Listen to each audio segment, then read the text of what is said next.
Hello दोस्तों, इस नई कहानी में आप सभी का स्वागत है। आज की इस कहानी का नाम है गरीब की बिरयानी। यह एक हिंदी मोरल स्टोरी है।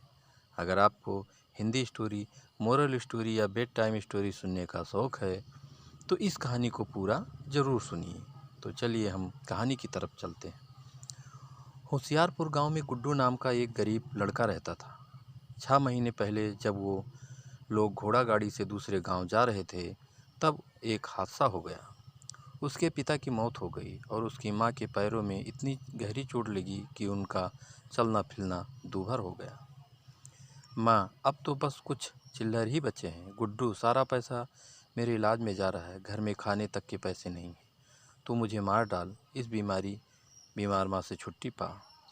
गुड्डू, माँ, ये आप क्या कह रहे हो? बस आप ही मेरा परिवार हो। आपको कुछ हो गया तो मैं कैसे रहूँगा? माँ, फिर हम गुजारा कैसे करेंगे? मैं भी अपाहिज बनकर तुम पर बोझ बन गई हूँ।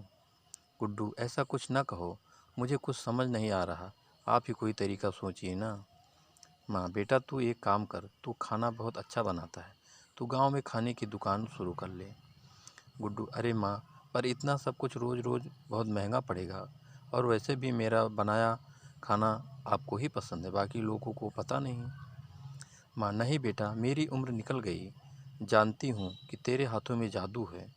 तो फिर पीछे जो थोड़ी जगह है, अभी के लिए सब्जियाँ बेचने का काम शुरू कर दे, कुछ बचत होगी तो काम बढ़ा लेना। गुड्डू, हाँ माँ, ये बहुत अच्छा तरीका है, फिर तो मैं कल से ही काम करना शुरू कर दूँगा। गुड्डू सब्जी बेचते हुए, सब्जी लो भाई, सब्जी बिल्कुल ताज़ी है। ग्राहक, हाँ बेटा गुड्डू, आज तुम मुझे 1 किलो सीताफल कर दो, बहुत मन है, आज तो सांभर बनाऊंगी। हाँ। गुड्डू, अरे माँ जी, फिर तो ज़रूर आऊँगा आपके पास सांभर खाने, ये लीजिए आपका सीताफल। ग्राहक, ला बेटा, धन्यवाद। सब्जी बेचकर गुड्डू के पास जो भी पैसे आते, उन पैसों से गुड्डू के घर का खर्च निकल जाता। एक दिन सुबह सुबह गुड्डू सब्जी बेचने निकल ही रहा था। गुड्डू, माँ, मैं सब्जी बेचने जा रहा हूँ, मैंने आपके लिए खाना बना दिया और मैं जल्दी ही आ जाऊँगा।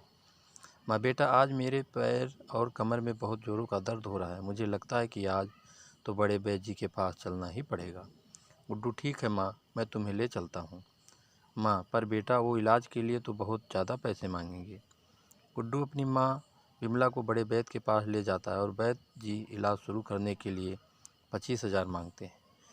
गुड्डू, ठीक है वैद्य जी, मैं पैसों का इंतज़ाम कर लूँगा, पर आप मेरी माँ का इलाज जल्द से जल्द शुरू कर दीजिए। गुड्डू गांव के मुखिया के पास जाता है। गुड्डू, मुखिया जी, मेरी माँ के इलाज के लिए कुछ पैसों की ज़रूरत थी, अगर आप पैसे उधार दे दे तो अच्छा होता। मुखिया, पुराने कर्जे तो तुमने चुकाए नहीं, अब और पैसे मांगने आ गए। मैं कोई पैसा नहीं दूंगा, और तुमने 1 महीने में पुराने कर्जे नहीं चुकाए तो तुम्हें अपना घर देना होगा। गुड्डू, देरी के लिए माफ़ी चाहता हूँ मुखिया जी, जल्दी आपके सारे पैसे लौटा दूंगा। गुड्डू वहाँ से निकल गया और अब उसने दूसरे लोगों से भी मदद मांगी, लेकिन सब जानते थे कि गुड्डू कमाता नहीं तो पैसे कहाँ से वापस कर देगा, इसलिए किसी ने उसकी मदद नहीं की। गुड्डू रोते हुए, माँ, मैं किसी काम का नहीं हूँ, मैं तेरे इलाज के लिए पैसे भी चुकता नहीं कर पाया, मुझे जीने का कोई हक नहीं।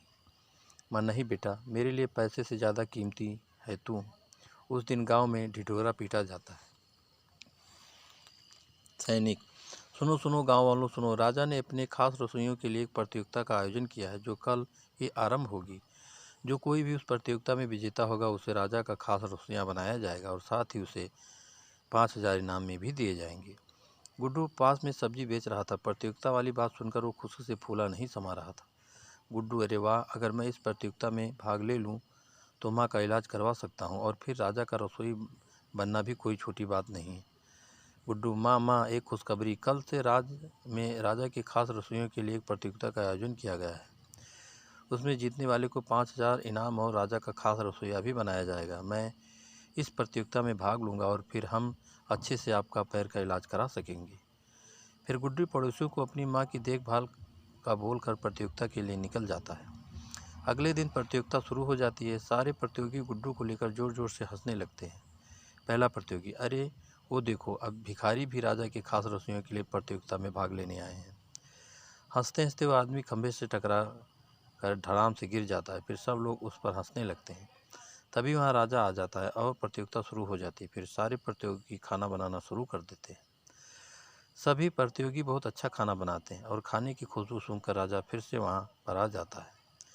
राजा, आहा हा, खुशबू, ये खुशबू सुनकर तो मुझे और भी ज़्यादा भूख लगने लगी। अगर आप सबका खाना बन गया हो तो जल्दी जल्दी मेरे सामने पेश करो, मेरी भूख बढ़ती जा रही है। फिर सब लोग अपना अपना बनाया हुआ भोजन राजा के सामने पेश करते हैं। राजा, अरे वाह, इतना स्वादिष्ट खाना! इस खाने को चखकर तो मुझे मेरी माँ के हाथों के बने हुए खाने की याद आ गई। मंत्री, पर महाराज, इसमें आपको नमक थोड़ा कम नहीं लग रहा क्या? राजा, नहीं मंत्री जी, मुझे तो सब सही लग रहा है। हो सकता है कि आपको नमक ज़्यादा चाहिए। राजा, एक काम करो मंत्री जी की सब्जी में थोड़ा नमक और मिला दो। गुड्डू मंत्री जी की सब्जी में और नमक डाल देता है और खाना बहुत बेस्वाद हो जाता है। राजा, अरे मंत्री जी, आप इतना धीरे धीरे क्यों खा रहे हो? और ये पूरा खाना ख़त्म करना, क्योंकि आपको पता ही है मुझे अन्न का अपमान करना बिल्कुल पसंद नहीं। मंत्री को फिर ज़बरदस्ती पूरा खाना ख़त्म करना पड़ता है। फिर राजा भोजन चखकर अब जिससे अच्छा भोजन बनाया होता है सिर्फ उसे ही प्रतियोगिता में आगे बढ़ने के लिए कहता है और बाकियों को वहाँ से निकाल देता है। राजा, मंत्री जी, मैं बाकी सबसे तो निपट लूँगा, लेकिन ये जो भिखारी है इसे कैसे निपटाऊँ? मंत्री, तुम फिक्र मत करो, इसको तो हम डरा धमका कर यहाँ से भगा देंगे। मंत्री, ए भिखारी! गुड्डू, जी मंत्री जी। मंत्री, चल निकल यहाँ से और वापस दिखाई मत देना, और इस प्रतियोगिता से अपना नाम भी वापस ले लो। गुड्डू, नहीं सरकार, मैं अपना नाम वापस नहीं ले सकता। मुझे प्रतियोगिता के पैसे से अपनी माँ का इलाज करवाना है। मंत्री, तू मुझे बता तुझे कितने पैसे चाहिए, मैं तुझे माला माल कर दूंगा, पर इस प्रतियोगिता से अपना नाम वापस ले ले। गुड्डू, नहीं सरकार, मैं अपनी माँ से वादा करके आया हूँ और मुझे मुफ्त के पैसे नहीं चाहिए। अब तो चाहे जो हो जाए, मैं अपना नाम वापस नहीं लूँगा। मंत्री ये बात जाकर हरिया को बताता है। हरिया, ठीक है, आप बस किसी तरह मुझे सुबह सुबह रसोइयाँ के अंदर में ले चलना, बाकी सब मैं संभाल लूँगा। मंत्री सुबह रसोइयों के पहरेदार से बातचीत करता है और इतने में हरिया चुपके से अंदर जाकर गुड्डू का पूरा सामान तहस नहस कर देता है। तभी उसके हाथ से एक मसाले का डिब्बा गिर जाता है। आवाज़ सुनकर कोई अंदर आ जाए तो तुरंत डिब्बा बंद करके छिप जाता है और फिर मंत्री की मदद से बाहर आ जाता है।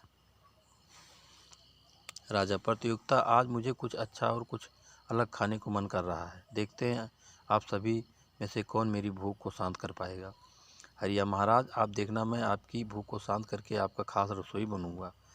राजा, हुआ तो खाना चखने के बाद ही पता चलेगा। गुड्डू, अरे मेरी सब्जियां, सारी सब्जियां और मेरा सारा मसाला कहाँ गया? अब मैं क्या करूं? अब मैं खाना कैसे बनाऊंगा? ये कौन हो सकता है जिसने मेरे पास से सब्जियां और मसाला चुरा लिया? अगर मैं हार गया तो माँ को क्या जवाब दूंगा? उनका इलाज कैसे कराऊंगा? अरे महाराज भी आने वाले हैं, मैं क्या करूं? गुड्डू बाकी लोगों से थोड़ा थोड़ा सामान मांगता है, लेकिन उसे कुछ नहीं देता। आखिर में गुड्डू अपनी बिखरी हुई सब्जी देखता है और उसे याद आता है कि उसकी माँ ने एक ऐसी ही कम सब्जी से एक बढ़िया बिरयानी बनाने सिखाई थी। कुछ ही देर में गुड्डू बची हुई सब्जी और माँ के दिए खास मसाले से बिरयानी बनाकर तैयार कर देता है। दूसरी तरफ हरिया गुड्डू के मसाले का इस्तेमाल करके बहुत अच्छा भोजन तैयार कर लेता है। राजा खाने के लिए आता है। राजा, हाँ तो बताइए आपने क्या बनाया है? हरिया, महाराज मैंने आपके लिए रसमलाई बनाई है, आप पहले इसे चखिए। राजा बारी बारी करके सभी के पकवान चखता है। राजा, हाँ तो मैंने सबका भोजन चख लिया, अब तुम्हारी बारी। हाँ, तुमने क्या बनाया है? गुड्डू, महाराज मैंने आपके लिए बिरयानी बनाई है। गुड्डू राजा के सामने बिरयानी पेश कर देता है। राजा, इसकी तो खुशबू से ही मेरा दिल खुश कर दिया, मैं जल्दी से चख कर देखता हूँ कि बिरयानी कैसी बनी है। कुछ समय बाद राजा, हाँ तो अब मैं विजेता घोषित कर सकता हूँ, मुझे इन सब में से हरिया के हाथ का बनाया भोजन बहुत ही स्वादिष्ट लगा है। अचानक राजा के पेट में बहुत जोरों का दर्द होने लगता है। राजा, अरे ये मेरे पेट में दर्द क्यों हो रहा है? अरे राम जी बचाओ, ये कैसा दर्द है? मंत्री, अरे महाराज ये क्या हुआ आपको? राजा, पता नहीं मंत्री, अचानक मेरे पेट में बहुत ज़ोरों से दर्द होने लग गया है। मंत्री, आप इतना खाना खाओगे तो पेट में दर्द होगा ही। राजा, क्या कह रहा है? नमक हराम, मैं रोज़ इतना ही खाना खाता हूँ। मंत्री, मेरा मतलब हो सकता है कि आपके खाने में कुछ ऐसा मिलाएगा हो जिससे आपके पेट में दर्द हो रहा है। राजा, हो सकता है, पर पता कैसे लगाया जाए कि किसने भोजन में मिलावट की है? गुड्डू, महाराज मैं पता लगा सकता हूँ। राजा, पर कैसे? गुड्डू, मुझे मेरी माँ ने बहुत सारे मसालों की ऐसी विद्या बताई है जिसमें सूंघ कर किसी भी मसाले के बारे में पता लगा सकता हूँ। मुझे बस इसके लिए सभी के हाथों को सूंघना पड़ेगा।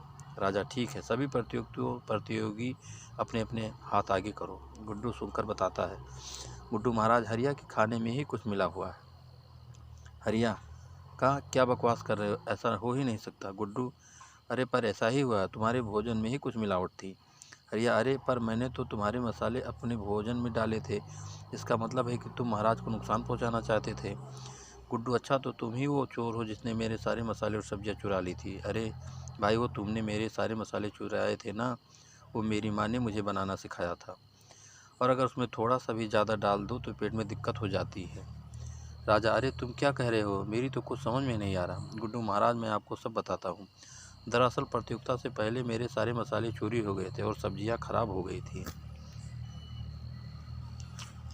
इसीलिए जो भी मेरे पास था उसके आपके लिए बिरयानी बना दी, पर अब पता चला कि वो मसाला चोर कोई और नहीं, हरिया था।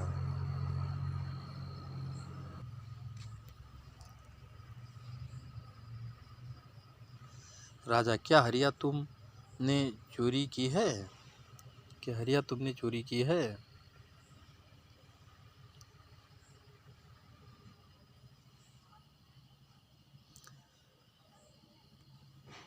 मैं तुम्हें इन प्रतियोगिता से बाहर निकालता हूँ और गुड्डू को अपना खास रसोई घोषित करता हूँ।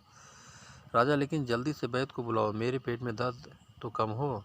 जल्दी से राजवैद्य को बुलाया जाता है और राजा का इलाज कराया जाता है। फिर गुड्डू राजा का खास रसोइया बन जाता है और इनाम के पैसों से अपनी माँ का इलाज करवाता है। तो दोस्तों, आपको ये कहानी कैसी लगी कमेंट करके हमें ज़रूर बताइएगा, और दोस्तों एक लाइक ज़रूर कर दीजिएगा, क्योंकि आपके लाइक से ही हमें मोटिवेशन मिलता है। और दोस्तों, अगर अभी तक आपने हमारे चैनल को सब्सक्राइब नहीं किया है तो जल्दी से आप हमारे चैनल को सब्सक्राइब कर लीजिए, जिससे इसी तरह अच्छी अच्छी कहानियाँ आप लोगों को सुनने को मिलती रहे। तो दोस्तों, एक नई कहानी के साथ आपसे फिर मुलाकात होगी, तब तक के लिए